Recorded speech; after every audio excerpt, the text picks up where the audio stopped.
Arrange the following categories of forest in India from the largest to the smallest in terms of area and choose the correct option. So सवाल में हमें India में forest जो है उसको सबसे बड़े से सबसे छोटे एरिया यानी लार्जेस्ट टू स्मॉलेस्ट एरिया के अनुसार अरेंज करना। देखिए इंडिया में जो फॉरेस्ट्स हैं यानी आपके जो जंगल हैं वे इंडियन फॉरेस्ट एक्ट ऑफ 1927 के अकॉर्डिंग 3 मेन कैटेगरीज में क्लासिफाई किए गए हैं, reserved forests, protected forests and unclassified forests. Okay, पहला ऑप्शन देखिए रिजर्व्ड फॉरेस्ट्स। ये वो फॉरेस्ट होते हैं जो गवर्नमेंट की डायरेक्ट सुपरविजन में आते हैं। ये फॉरेस्ट का मोस्ट रेस्ट्रिक्टेड कैटेगरी है। इनमें जो लोकल पीपल हैं उनको ग्रेजिंग की और टिम्बर लेने की, जैसे लकड़ी, तो देखिए लोकल जो लोग हैं वहां पे अपने गाय बकरी को चराना भी नहीं सकते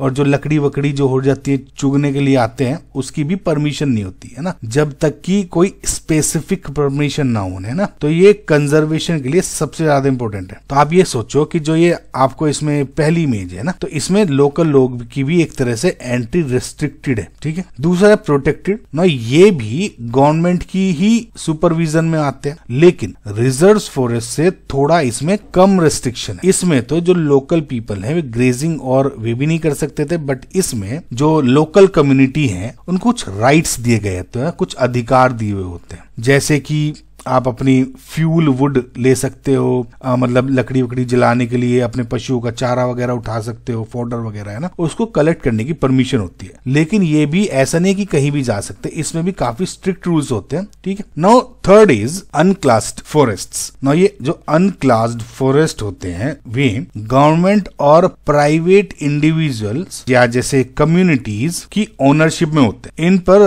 रेस्ट्रिक्शंस बहुत ही ज्यादा कम है या ये कह दिए जाए कि बिल्कुल भी नहीं होते। ये अक्सर बहुत ही ज्यादा रिमोट एरियाज हो जाते हैं, जो इनएक्सेसिबल एरियाज होते हैं।